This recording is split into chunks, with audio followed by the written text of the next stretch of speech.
"You're not my father," said the angry girl, only to return rich years later to show her gratitude. The rain hammered against the windows of the small apartment as Chen stood in the doorway of 15-year-old Lily's bedroom, holding a crumpled report card in his trembling hand. 3 years had passed since he'd married her mother, Sarah, and 2 years since Sarah had died in that terrible car accident. 2 years of trying to be something he never asked to be, a father. "These grades are unacceptable, Lily," Marcus said, his voice strained but steady. "Your mother would have wanted." "Don't you dare talk about my mother," Lily exploded from her bed, her face flushed with fury. "You have no right. You're not my father. You never will be." The words struck Marcus like physical blows, but he'd heard variations of them countless times before. Still, they never hurt any less. He was only 32, barely an adult himself, when he'd fallen in love with Sarah, a widow with a 12-year-old daughter who viewed him as an intruder in her perfect life. "I know I'm not your father," Marcus replied quietly, setting the report card on her desk. "But I made a promise to your mother to take care of you, and that's exactly what I'm going to do." "I don't need you," Lily screamed, tears streaming down her face. "I don't need anyone. Just leave me alone." Marcus closed the door softly and walked to the kitchen, where he sat at the table with his head in his hands. He worked 2 jobs, one as a middle school science teacher and another stocking shelves at a grocery store 3 nights a week, just to keep their modest 2-bedroom apartment and put food on the table. Sarah's medical bills had drained their savings, and her life insurance had barely covered the funeral. But none of that mattered to Lily. She only saw the man who wasn't her real father, the man who set rules and expectations, the man who had somehow survived when her mother hadn't. The next few years were a constant battle. Marcus pushed Lily to do her homework, to attend school, to think about her future. She pushed back at every turn, staying out late, skipping classes, surrounding herself with friends who were heading nowhere fast. "You're going to college," Marcus told her one evening during her senior year. "I've been saving. It's not much, but..." "College." Lily laughed bitterly. "I'm 18 in 3 months, Marcus. The day I graduate, I'm gone. You won't have to pretend to care anymore." "I'm not pretending," he said, but she'd already stormed out. True to her word, 3 days after graduation, Lily packed her bags and left. Marcus tried to give her money, but she refused. He tried to get her to stay, to at least tell him where she was going, but she climbed into her friend's beat-up Honda and disappeared without looking back.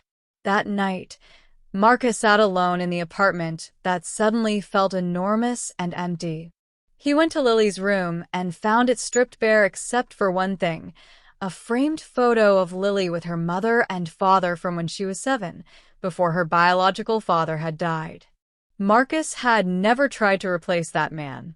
He'd only tried to be there for the broken girl left behind. He picked up the photo and whispered to Sarah's image, "I'm sorry. I tried." 12 years passed like water through Marcus's fingers. He continued teaching, inspiring countless students with his passion for science and his genuine care for their well-being. He won several teaching awards, though he kept them in a box rather than displaying them. What good were accolades when he'd failed the one kid who'd mattered most? He thought of Lily often, on her birthday, on the anniversary of Sarah's death, on random Tuesday afternoons when a student reminded him of her. He tried to find her in the early years, but she'd vanished completely, and eventually, he accepted that maybe she was better off without him. Now 47, Marcus had purchased a small house in a quiet neighborhood, still lived modestly, still taught at the same school. He'd dated occasionally, but never remarried. Part of his heart remained in that small apartment, waiting for a girl who would never come home. One Saturday morning in October, Marcus was in his garage organizing boxes when a sleek black car pulled into his driveway. He didn't recognize it and assumed someone was lost until the driver's door opened. A woman stepped out, poised and elegant in a tailored suit. She had dark hair styled professionally, carried herself with confidence, and wore success like a second skin. Marcus squinted, trying to place her, when she removed her sunglasses. "Hello, Marcus," Lily said softly. The wrench Marcus had been holding clattered to the concrete floor. "Lily." His voice cracked on her name. She nodded, tears already forming in her eyes. "Can we talk?" They sat in his modest living room, an awkward silence stretching between them before Lily finally spoke. "I'm a venture capitalist now," she began. "I work for a firm in Silicon Valley. I make more money than I ever dreamed possible." She laughed, but it sounded hollow. "I tell you this not to brag, but because you deserve to know what happened after I left." Marcus leaned forward, hardly daring to breathe. "Those first few years were hell," Lily continued, her voice thick with emotion. "I was so angry, so lost. I bounced between jobs, bad relationships, worse decisions. I was 23 and working as a waitress when I met a mentor, a woman who saw something in me I couldn't see in myself. She pushed me to get my GED, then to apply to community college. I fought her just like I fought you." She paused, wiping her eyes. "But one night, I was studying for a math exam, and I got stuck on a problem. And suddenly, I remembered you at our kitchen table, spending 3 hours helping me understand fractions when I was in middle school.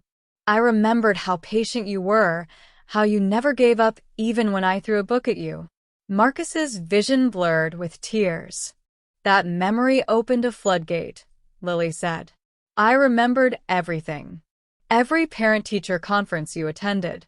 Every birthday cake you tried to bake, even though you couldn't cook.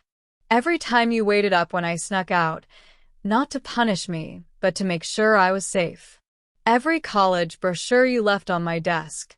Every sacrifice you made."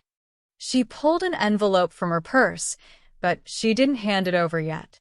"It took me 12 years to build the courage to come back," she whispered. 12 years to face the shame of how I treated you.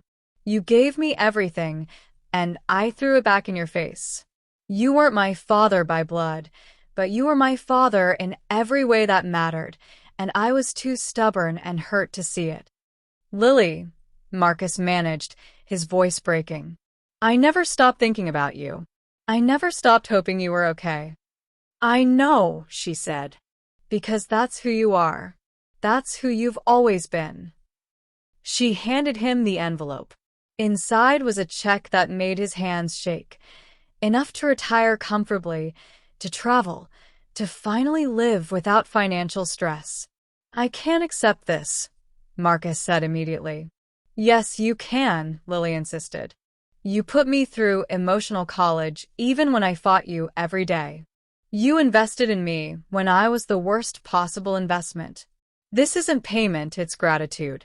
It's me saying I finally understand what you tried to teach me about love, responsibility, and never giving up on people, even when they give up on themselves."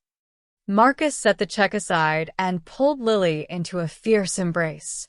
She collapsed against him, sobbing 12 years of regret and gratitude into his shoulder. "You don't owe me anything," he whispered. "You never did. I loved you because you were Sarah's daughter, and because somewhere along the way, you became my daughter too." "I know that now," Lily said. "And I'm sorry it took so long. But I'm here, and if you'll let me, I'd like to be part of your life. Really be part of it this time." Marcus pulled back, holding her face in his hands. "I would like nothing more." They talked for hours, filling in the gaps of 12 lost years. Lily showed him photos of her life, her achievements, her friends, the nonprofit she'd started to help at-risk youth. Marcus showed her his teaching awards and told her stories of students she would have loved to meet. As evening fell and Lily prepared to leave for her hotel, she turned back at the door. "Dad," she said tentatively, testing the word for the first time. Marcus's heart swelled so much he thought it might burst. "Yes, sweetheart. Thank you," she said simply. "For everything. For never giving up. For teaching me that family isn't just about blood. It's about choice, sacrifice, and unconditional love." "Thank you for coming back," Marcus replied. "For giving me the greatest gift I could ever receive, the chance to be your father again." Lily promised to return the next day for breakfast, and as Marcus watched her drive away, he felt something he hadn't felt in 12 years. Complete. The angry, hurting girl had left all those years ago, but a grateful, loving woman had returned. And this time, Marcus knew she was home to stay.